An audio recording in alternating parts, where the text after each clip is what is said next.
guys, sebelum kita mulai ke Q&A-nya, aku pengen story time dulu. Please kalian dengerin dulu karena ini penting banget. Jadi beberapa bulan yang lalu aku itu ke klinik. Pertama kali dalam seumur hidup aku tuh perawatan muka.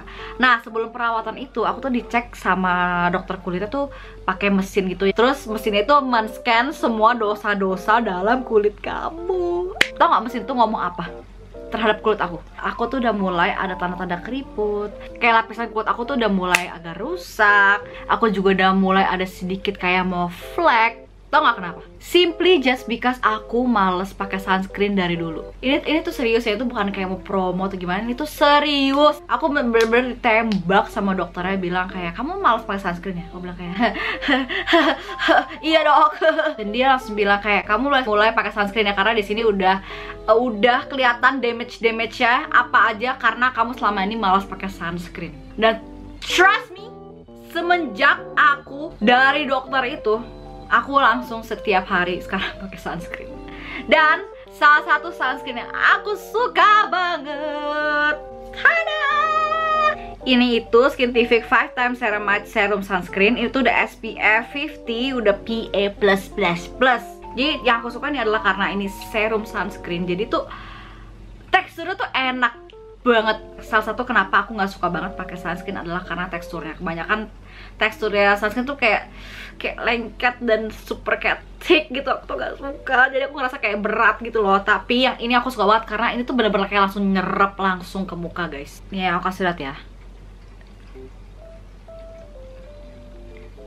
Ini itu lihat, dia tuh bener-bener langsung nyerap kayak light moisturizer. Terus kenapa aku pilih sunscreen Skintific ini juga? Karena dia kan mengandung 5 times ceramide. Jadi dia bisa ngebantu buat memperbaiki dan mengembalikan skin barrier. Yang which is skin barrier aku tuh udah rusak karena years of neglect karena aku males pakai sunscreen selama ini. Jadi please guys, bagi kalian yang selama ini sama kayak aku yang males pakai sunscreen, jangan sampai kalian tuh harus pakai mesin dulu dan ditembak mati sama dokternya bilang kamu males pakai sunscreen ya, pantesan kulit lo rusak karena lo males pakai sunscreen. Jangan sampai guys, kalian kalau bisa mulai dari sekarang. Kalau sekarang kalian udah terlanjur kayak aku, kayak yang dimana kayak skin barrier kalian udah terlanjur rusak karena kalian males pakai sunscreen, cobain Skintific punya, karena dia bisa ngebantu buat memulihkan skin barrier kalian. Ini tuh udah bisa melindungi dari UVA dan UVB, bahkan sampai blue light. Dan mereka tuh udah pakai UV filter terbaru yang namanya tuh Tinosorb SM itu. Plus mereka tuh ada tambahan hyaluronic acid yang juga bisa ngebantu buat ngelembapin kulit gitu loh guys. Sih dia ngelembapin tapi tidak oily dan tidak thick dan kayak ninggalin white cast gitu, nggak sama sekali. Lihat ini tuh aku pakai lumayan banyak tadi ya, dan lihat nggak ada white cast, nggak ada warna abu-abu, dan ini tuh benar-benar udah nyerap gitu aja, nggak lengket, nggak minyak.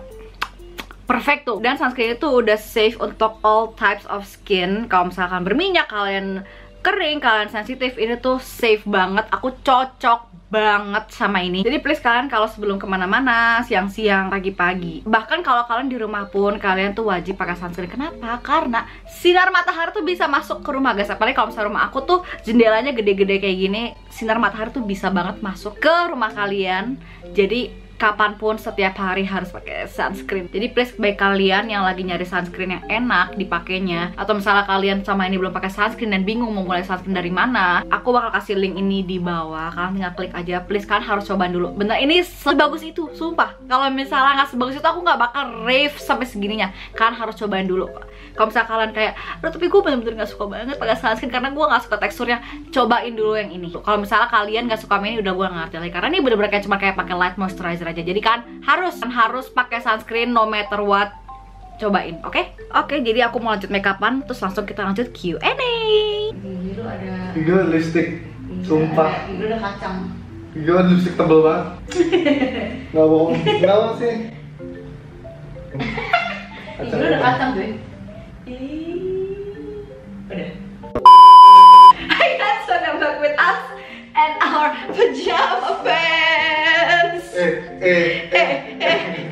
Jadi hari ini aku mau Q&A karena setelah pikir-pikir kita nggak pernah bikin Q&A bareng berdua. Jadi tanpa basa-basi langsung aja kita menjawab pertanyaan netizen.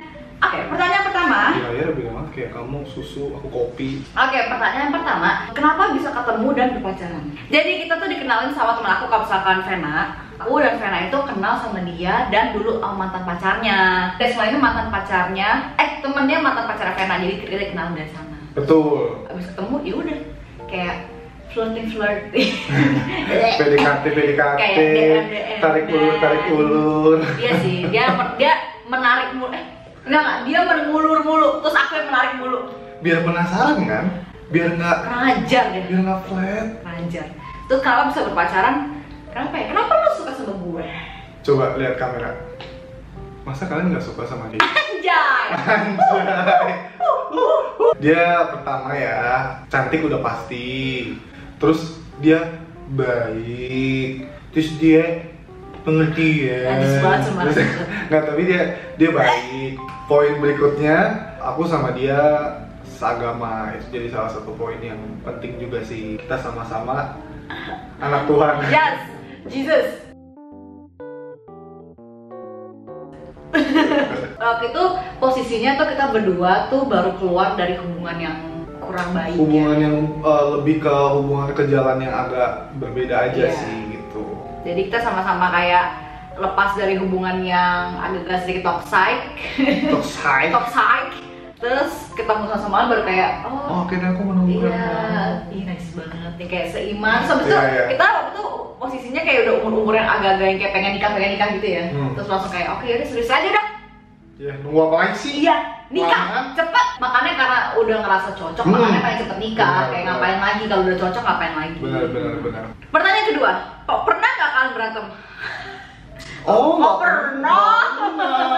Terus siapa yang minta maaf duluan? Apa langsung B aja kayak nggak ada apa-apa? Yang selalu minta maaf duluan. Pokoknya kalau pacaran itu kan lagi hot-hotnya, anget-anget ayam gitu kan. Dulu kita nggak pernah berantem. Enggak, dulu gue inget banget. Dulu justru kita berantemnya dulu yang parah. Enggak, sebelum pacaran deh. Maksudnya PDKT. PDKT yang nggak mungkin berantem. Enggak, tunggu dulu. Lu harus dengar cerita gue. Oh iya, kita dengerin cerita ya guys ya. Ini udah berantem nih. Ini udah fight nih. Ceritanya dulu waktu PDKT tuh kita kayak ngerasa, wah iya cocok banget ya, sampai ada statement di mana kayak nggak habis pikirnya kalau berantem kita ngeberantemin masalah apa ya gitu. Kita ngomong gitu. Si pikul guys. Sumpah gue inget banget, ini core memory gue waktu gue lagi nyetir mobil. Karena sebelum itu kita nggak pernah berantem. Jadi kalau kita berantem, kira-kira ngomongin apa ya, masalah apa ya? Naif biasa. Masih naif. Dikira tuh pacaran hubungan tuh baik-baik aja bisa. Tapi gini ceritanya, waktu pacaran itu kan fase adjustment-nya itu ya cukup berat karena masing-masing memiliki cara pandang yang sebelumnya agak beda gitu. Kalau aku kan sebelumnya old school banget, kalau dia cukup open minded orangnya. Jadi kayak ketemu di tengahnya itu tuh harus aku berkorban, dia berkorban gitu. Nah, fase berkorbannya itu yang menurut aku tuh effort, butuh perjuangan. Kayak ini nggak ngejudge, cuman kalau misalnya menurut aku pribadi, justru menurut aku aneh kalau misalnya orang nggak pernah berantem. Iya. Kalau misalnya aneh bilang pacaran tuh mudah, atau nikah tuh mudah, atau hubungan tuh mudah, menurut aku tuh aneh banget ya. Karena mempersatukan dua pribadi yang berbeda tuh sangat-sangat susah sih. Benar. Jadi menurut aku berantem itu tuh bukan hal yang jelek, itu wajar gitu. Iya, wajar banget. Kecuali udah terlalu sering hubungan kan, terlalu banyak berantem daripada baik-baiknya, itu lumayan aneh ya. Kalau menurut aku sih sebenarnya berantem itu ada baiknya, tapi ada baiknya gini, gimana cara kita menyelesaikan permasalahannya dan cara kita jadi belajar. Dia tuh nggak sukanya apa sih, terus dia juga harus tahu nggak sukanya apa dan yang masih ditoleransi itu apa gitu. Ketimbang kalian kayak berusaha kayak enggak lah aman-aman aja, taunya kalian nyimpen, ntar suatu saat meledaknya yang bisa parah. Siapa yang minta maaf duluan? Apa langsung B aja kayak nggak ada apa-apa? Yang minta maaf duluan sebenarnya kamu aja yang jawab lah. Kalau yang dia selalu minta maaf duluan, karena aku lebih tipe yang kayak kalau misalnya aku marah aku mending diem gitu loh. Mendingan aku diem, menenangkan diri daripada ngadu bacot gitu loh. Kalau misalnya aku dulu marah aku bisa berhari-hari. Iya itu dan itu juga.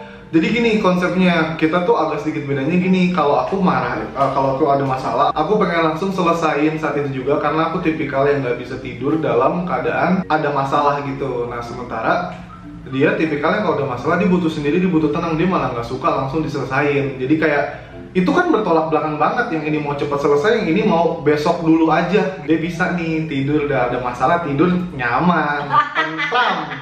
Saya laksa, baru 5 menit geser sana sini gitu tuh sampai kayak gitu. Anjir, gue benci banget. Gue benci banget. Kayak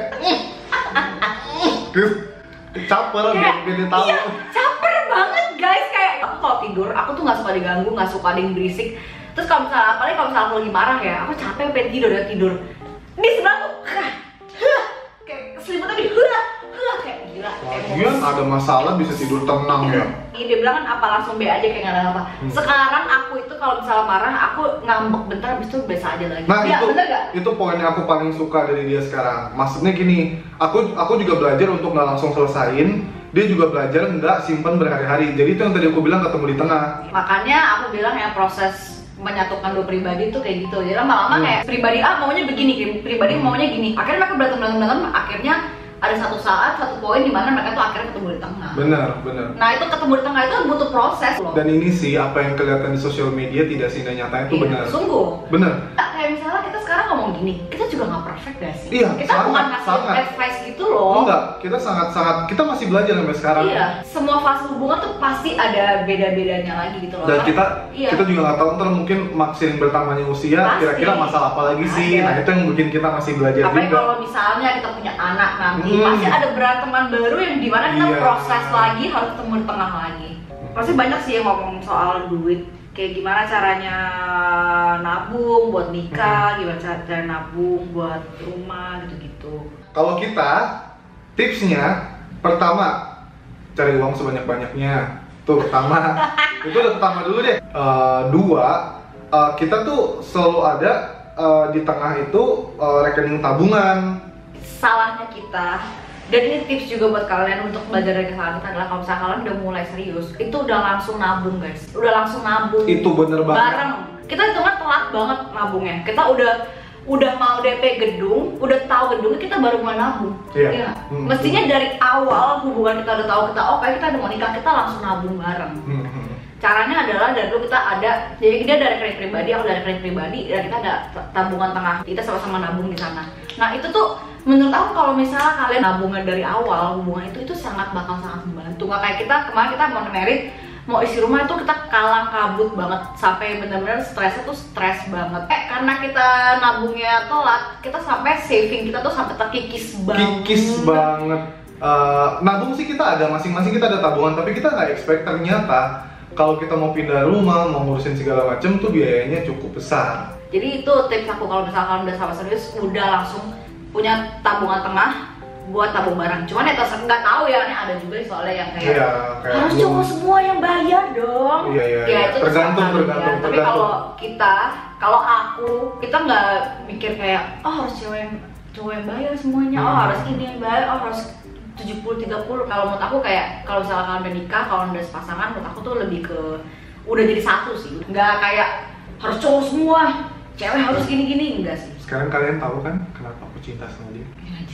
Aku nggak tahu kewajiban kayak cowok harus gini itu tuh dari mana. Kalau aku ya nggak wajib, karena dari dulu juga mama aku selalu mengajarkan mau cowok lu kayak gimana pun, lu sebagai cewek lu harus tetap kerja, lu harus punya penghasilan sendiri gitu loh. Kalau misalnya aku sebagai cewek, aku expect suami aku harus bayar semua, suami aku harus nanggung semuanya. Itu kalau misalnya bisnis dia berjalan lancar terus, apa hidup itu nggak selalu di atas gitu loh. Gimana kalau misalnya suatu saat dia tiba-tiba jatuh, tiba-tiba bisnisnya seret lah atau apa.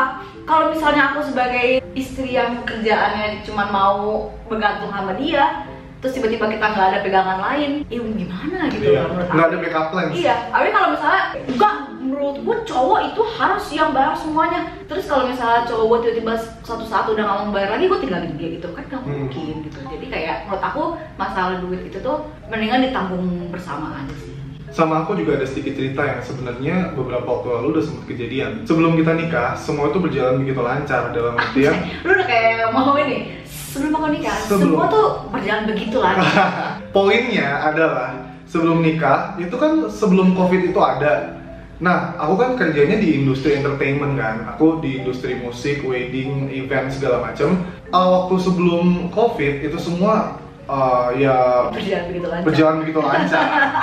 Nah tapi setelah ternyata mau nikah, itu malah COVID-nya gila banget, naik banget, dan dampaknya ke aku besar banget. Karena Cipulen juga membantu perekonomian negara.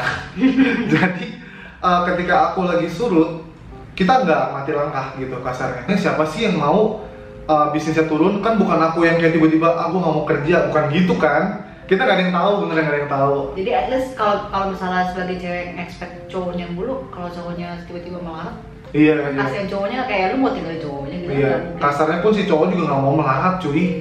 Oke, pertanyaan selanjutnya, kayaknya kita 5 pertanyaan aja karena kita terlalu banyak. Kita terlalu bawel. Pernah ngerasa bosan nggak dalam menjalin hubungan ini? Bosan tuh menurut aku enggak, karena aku sebenarnya nggak pernah bosan juga sama pasangan. Dari dulu pacaran pun nggak pernah bosan.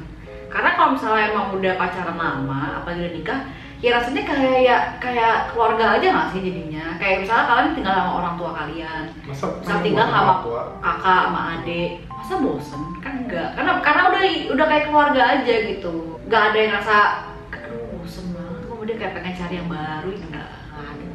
Kalau misalnya kalian masih ada perasaan seperti itu, ya mungkin berarti kalian belum siap untuk komitmen. Maksudnya mungkin ada aja orang yang bosen, tapi berarti mungkin emang kalian belum waktunya untuk komitmen sama satu. Karena kalau misalnya nikah ya namanya udah komitmen sama satu orang untuk seumur hidup, nggak mungkin lo bisa ada rasa kayak aduh di tengah jalan kan kayak gue kayak bosen sama lo, pengen cari yang baru, kan nggak mungkin. Ya mungkin bosen sama aktivitas aja kali ya. Tapi ya udah tinggal jalan-jalan aja, cari makanan baru tempat baru, cari hal baru kayak aktivitas baru. Iya. Ini soal rumah aja kali ya. Ada kepikiran cicil rumah baru? Waduh. Mengingat tagihan listrik aku yang amazing. Emang kenapa tagihan listrik gue? Atau yang kayak misalnya gimana setelah tinggal di rumah ini, betah sama lingkungannya enggak, area banjir nggak sih? Terus kayak banyak pertanyaan juga kayak gimana rasanya setelah tinggal bareng gitu. Gimana? Setelah tinggal di rumah ini aku senang banget sih. Terus kalau misalnya soal betah sama lingkungan, area banjir kita itu di Tangerang guys, di BSD lebih tepatnya. Enak banget sih lingkungannya, kita suka banget di BSD. Kalau dari aku sih sangat bersyukur untuk rumah ini. Iya. Beserta kawasannya juga. Iya, karena maksudnya aku kan terbiasa kalau kayak akses aku buat sekolah, buat kuliah, sekolah Jakarta Timur dulu, SMA, kuliah juga di Depok. Itu aksesnya nggak macet gitu. Jadi ketika aku akhirnya tinggal di sini dan merasakan kayak kawasannya udah enak gitu, kawasannya udah nggak macet, itu aku bersyukur banget. Banjir atau enggak sih? Nggak sama sekali, banjir nggak sama sekali. Jangan sampai ya.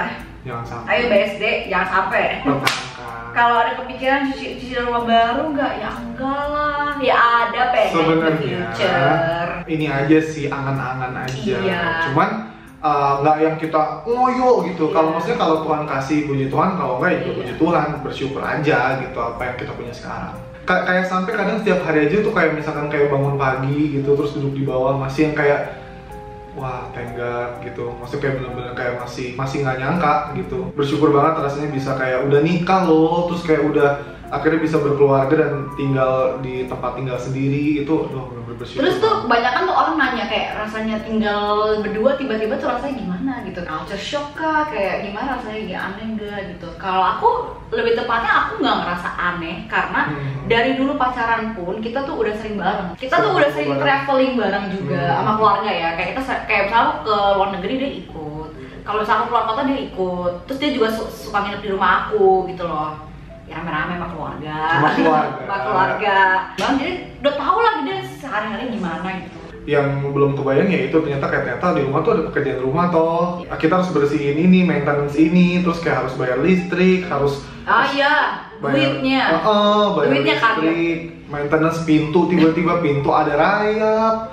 Yang kaget lebih ke duitnya sih. Iya, bukan culture shocknya, tapi lebih ke ternyata punya rumah mahal. Cuma belinya doang yang mahal, tapi maintenance juga mahal. Ternyata banyak banget pertanyaannya dan ternyata kita bawel banget, jadi terlalu panjang, jadi kita cuma jawab 5 aja hari ini, oke? So, that's all for today's video. Jangan lupa like, comment,